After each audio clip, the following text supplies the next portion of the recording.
제가 저녁 비행기로 미국 하와이 인텐시브 과정 강의와 그리고 집회를 위해서 떠나게 됩니다. 잠깐 기도를 하는데 내년에 우리 선교 회원님들이랑 같이 미국 한번 여행했으면 좋겠다 그런 생각이 들더라고요. 예, 가서 보고 거기서도 또 공부하는 시간도 같이 갖고 미 서부 쪽 이렇게 여행을 하면 참 행복합니다.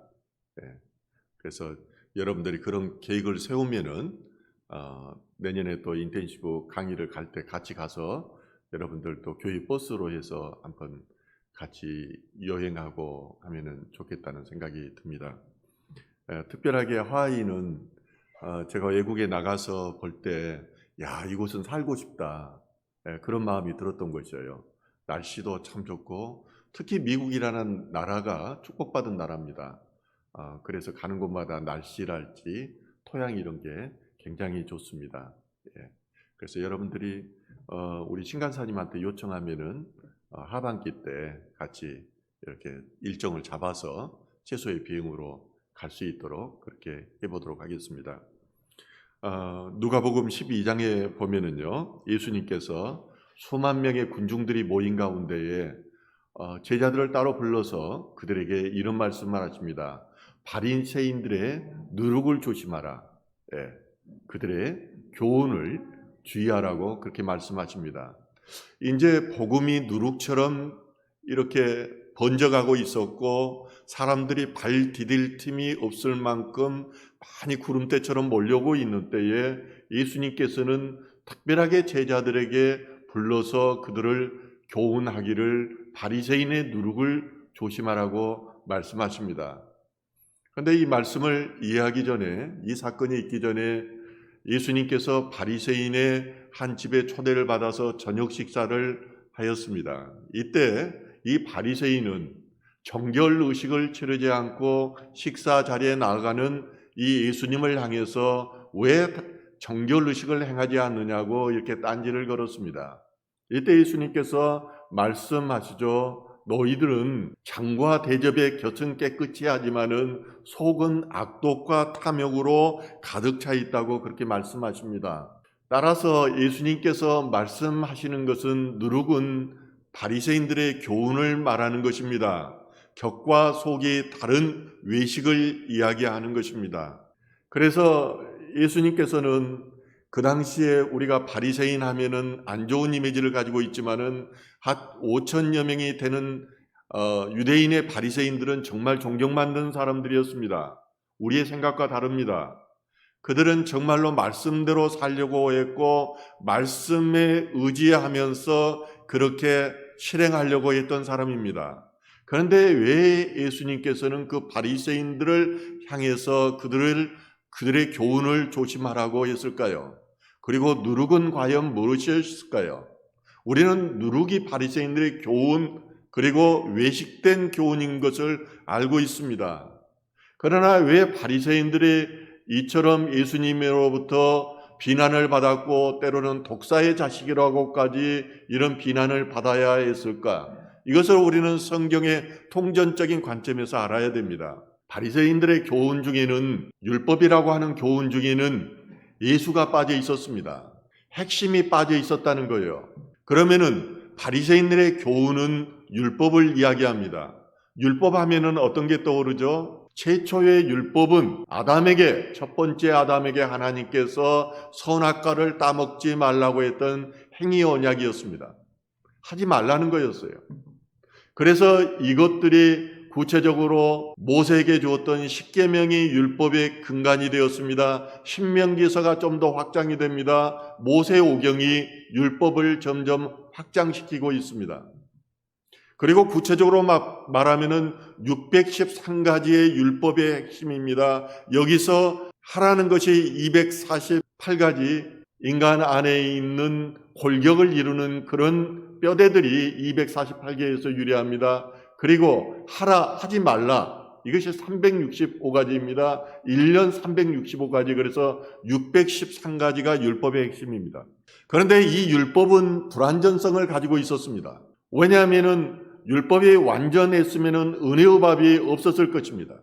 그런데 이 율법이라는 것은 제사 제조를 기본으로 하잖아요. 이 제사 제조는 제사장 자신이 흥결이 있었어요. 그렇기 때문에 제사에 나가기 전에서 정결 의식을 행하고 피로 씻음을 받고 나서 제사에 나갔습니다.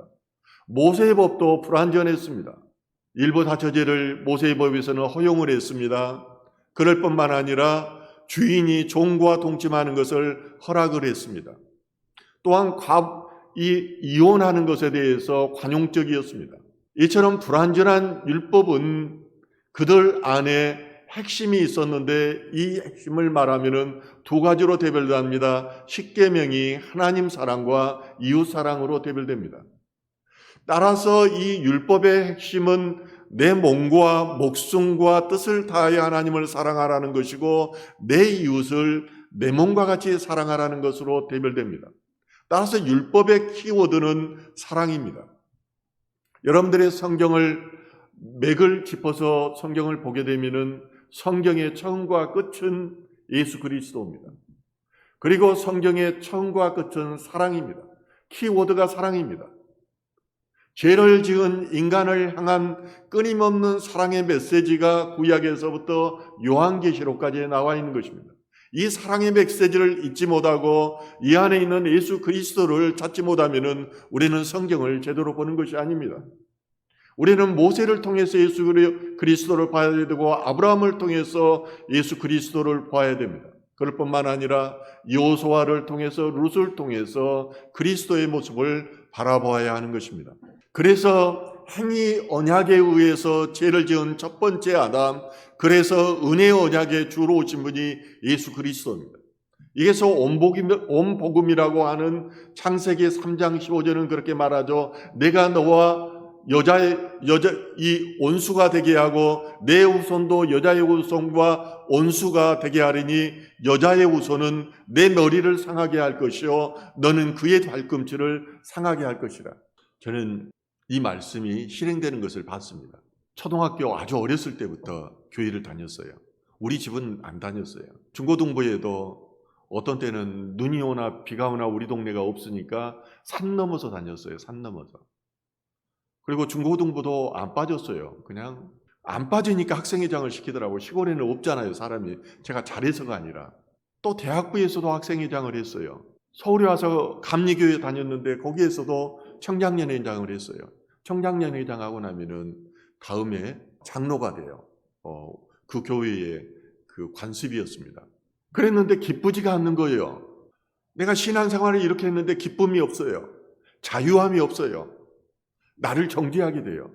그렇게 오랫동안 신앙생활을 하고 군에서는 군종사병이 돼가지고 주일날 제 기억에는 거의 빠진 적이 없었던 것 같아요. 제대할 때까지. 수요 예배, 때로는 새벽 기도에도 나가기도 했어요. 사단교회에서 어린이들을 가르치기도 했어요. 그렇지만 내 안에 자유함이 없었어요. 기쁨이 없었어요. 직장에 들어와가지고 상사들이 술 마시자고 하면은 따라가서 술 마셨고 또 친구들이 경찰 한다고 그러니까 막 술 마시자고 하는 친구들이 많았어요. 그러다 보니까 같이 술 마시고 그리고 어느 날은 밤늦게까지 술 마시고 다음이 주일이었는데 주일날 대표 기도를 하는데요. 내가 너무 한심스럽더라고요. 너무 괴롭더라고요. 내가 절름발이 같았어요. 세상과 발을 한 짝을 두고 한 짝은 교회에다 두고 내가 왜 이렇게 살아야 되는가? 이렇게 고민하다가 하나님 앞에 기도를 제가 했습니다. 하나님, 저 이렇게 살고 싶지 않습니다. 저에게 술을 끊게 해주십시오. 저 지금 온복음 3장 15절 말씀을 하는 겁니다. 그랬더니 하늘에서 돌이 내려와가지고 뱀의 머리를 박살내버리는 거예요. 저는 너무나 생생했습니다. 뱀의 머리를 박살내버리고 그리고 살점들이 막 큰 뱀이었는데 박살내버리고 그리고 나서 술을 한 잔도 마실 수가 없었어요. 그들은 마실 수가 없었어요. 안 마신 게 아니라. 저 경찰 생활하면서 술 마시면은 전투적으로 마셨거든요. 마시고 싶어서가 아니라 남에게 지기 싫으니까 막 마셨어요. 또 수사를 하다 보니까 직원들이 선배들이잖아요. 나이가 많잖아요. 젊은 반장이 리드를 하려면은 술로밖에 할 방법이 없었어요. 그런데 그 뱀의 머리, 지금 머리를 상하게 할 것이다. 우리 안에 있는 것들이 율법적인 요소들이 뱀이 사로잡고 있는 그런 요소들이다. 박사를 내고 나니까 술을 하나도 안 빠졌어요. 그대로 제가 컴퓨터 게임을 좋아했었는데 이때도 마찬가지로 마귀가 나를 꽁꽁 묶고 있더라고요. 꽁꽁 묶고 있었는데 이것을 와서 저를 풀어줬어요. 그리고 나서 그렇게 컴퓨터 게임을 제가 끊으려고 했는데 안 끊어져요. 얼마나 망신스럽습니까? 안 끊어져요. 그런데 그걸 딱 하고 마귀를 쫓아내고 나니까 그 뒤부터는 하고 싶은 생각을 가져도 할 수가 없는 거예요. 보통은 1%의 생각이 가면은 99%가 몸이 움직입니다. 그래서 막 컴퓨터 게임을 막 하고 이것만 하고 말아야지. 그런데 또 하고 그랬어요. 근데 내 안에 있는 마귀가 떠나가니까 컴퓨터 게임이 끝났어요. 술 마시는 것도 다 마귀구나. 그리고 나니까 하나님의 능력이 나타난 것입니다. 오늘 본문은 뭐라고 말하는 겁니까? 이 우리 복음이 너희에게 말로만 이른 것이 아니요 먼저 뭐라고 합니까? 또한 능력이요 성령이요 확증이니라. 이게 임하니까요. 성령이 임하고 이 복음이 임하니까 그 뒤에는 하나님의 음성이 들리기 시작해요. 제가 기도하니까 암 걸려가지고 암으로 병원에서 더 이상 2번째 수술을 하려고 하니까 암이 재발돼가지고 병원 수술을 못한다고 그랬어요. 장로님이 오셔서 저한테 해서 식사 대접하려고 일산으로 가가지고 부부끼리 식사를 대접하는데 저한테 목사님 나 좀 도와주세요. 네, 살려달라고 그러더라고요. 기도했더니 사셨어요. 토요일 날 그러고 나서 월요일 날 이상해서 병원을 가봤더니 연대병원에서 수술하자고 그래가지고 사셨어요. 네. 이게 우연이 될 것인가 생각하는데 하나님은 이성이 발달한 사람한테 꼭 보여줘요. 제가 말씀 사경회, 금식 사경회를 가려고 주일 오후에 갔어요. 저 경기도 쪽인데 시간이 남아서 사우나에서 잠깐 졸고 있는데 내가 50경 걸려가지고 아무리 한 달간 병원에 가도 안 나아요. 왼쪽 팔이. 한방 치료받고. 근데 누가 툭 치더라고요. 그래서 나를 누가 깨우는가 보다 눈을 딱 떠봤더니 아무도 없어요. 성령이 쳤구나. 성령이 쳤구나 해가지고 딱 보니까 그때부터 나와버렸어요. 이게 우리가 잘못 생각할 수 있잖아요. 저는 이런 경우가 많아요. 어떤 분이 집사님이 교수였는데 자기 아들이 미국에서 유학하다가 너무 정신적인 공황장애 와가지고 왔는데 밤 12시만 되면 아파트에 떨어져 죽겠다고 막 그러는 거예요. 계속 그런데요. 이거 귀신 들린 거구나. 내가 알았죠. 새벽 4시까지 오는데 새벽 4시까지 온 가족이 못 살겠대요. 그 아들 때문에. 내가 그 집에 그럼 예배를 드리러 갑시다 그랬더니 오지 말라고 막 전화가 어떻게 오든지 그래도 가자마자 내가 딱 안았어요. 안으면서 예수 그리스도의 이름으로 명하노니 귀신아 떠나가라 그래서 내가 딱 안고 그랬더니 예배의 자리에 앉더라고요. 그리고 쫓겨났어요. 이것도 우연이라고 생각할 수 있잖아요. 저한테는 꼭 확증시켜줘요. 오래된 시간이 아니에요. 몇 달 전인데 누가 굉장히 그분도 어디 성균관대 대학원장신 분인데 이분도 영적으로 아내가 귀신이 힘들게 해요. 내가 알았어요. 그런데 전에 한번 기도해서 본인이 말해요. 쫓겨났는데 남아있다고 그때 이야기하면서 내가 그 말을 했대요. 완전히 안 나갔으니까 또 한 번 해야 될까. 그리고 10년 후에 다시 나를 찾아왔어요. 그래서 내 친구 목사님하고 둘이 기도를 하는데 저는 안 보여요, 귀신이. 그런데요, 귀신이 안 보이는데 제 친구는 봐요. 꽁꽁 귀신이 묶고 있다고 그러더라고. 그런데 기도를 하다가 귀신이 내 친구한테 들어가 버린 거예요. 그리고 끝나고 나서 그분이 저한테 그러더라고요. 이 귀신이 이 목사님한테 들어가게 해달라고 자기가 속으로 말했대요. 저리 들어가라 그랬대. 목사니까 괜찮겠지. 근데 기도를 하다가 막 너무 막 눈이 아프다고 너무 힘들다고 그러더라고. 나는 안 보이니까 나는. 그리고 무대 보니까 경찰 출신이잖아요. 나한테는 귀신 잘 안 걸려요. 내가 같이 놀자고 그래요. 한 번 봤는데 가까이 와서 놀자고 그러니까 도망가 버려요. 그때부터는 안 보이더라고요. 제가 뭘 말합니까? 그 예수님의 제자들이 다 도망가서 예수님 십자가 달리고 나서 도망갔는데 성령의 마가의 다락방에 성령이 임하니까 가는 곳마다 복음을 전하는 거예요. 하루에 십자가를 전하니까 3,000명, 5,000명이 왔어요. 예수의 부활을 전한 거예요. 복음의 능력이 우리 안에 나타나야 하는 것입니다. 히브리서 7장 18절과 19절은 이렇게 말합니다. 전에 있던 계명은 연약하고 무익함으로 패하고 이에 더 좋은 소망이 생기니 이것으로 우리가 하나님께 가까이 갈지니라. 율법은 그림자예요. 율법은 거울과 같은 거예요. 내 죄를 비춰요. 그래서 몽학성생이라고 그러잖아요. 몽학성생은 뭐냐면 노예들이 그 주인의 아들이 초등학교에 가기 전까지 그가 위험에 빠지지 않도록 안내하는 사람이에요. 거울에 내 죄를 비춰보고 우리를 예수께 안내하는 것이 이 율법인 거예요. 그런데 우리가 율법적인 사고에 빠져 있으면 신앙생활 하면은 종교인이에요. 제가 율법적인 사고에 빠지니까 왜 나는 술 처먹고 다니는 사람이 목사들의 그렇게 단점만 보이던지요. 교회에서 잘못하는 것만 보여요.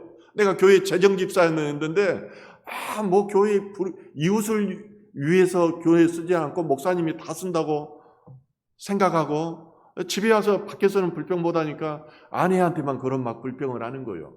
내 의가 드러나는 거예요. 그러나 복음적인 사람이 되면은요, 성령이 임해서 말씀이 복음으로 다가오면은 이제 그렇지가 않습니다. 예수 그리스도의 의로 사는 거예요. 그 전에는 내가 기쁨이 없었지 않습니까? 자유함이 없었지 않습니까? 내 행위에 대해서. 근데 복음의 사람이 되면은 늘 기쁩니다. 자유함이 있습니다. 어디 가서든지 자유함이 있어요. 그러니까 자녀들한테도 너 하나님이래. 저는 한번 꽂히면 계속 말해요. 할 때까지 이야기해요. 다 하겠다고 이야기해요. 그리고 하나님께서 복을 주시는 것을 저는 봐요. 그러기 때문에 너희들도 복 받으려면 하나님 일해야 되지. 하나님 일해야 되지. 한 번은요, 저한테 원수가 있었어요. 원수가 있었는데 괴롭잖아요. 원수 생각하면은 이 복음은 훨씬 강해요. 베드로가 그러잖아요. 주님, 우리가 70번씩이라도 아니 7번 이렇게 용서하면 되겠습니까? 70번에 7번 용서하라고 그래요.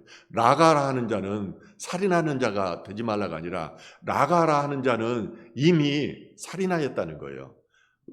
음욕을 품고 여자를 보는 자마다 이미 간음하였다고.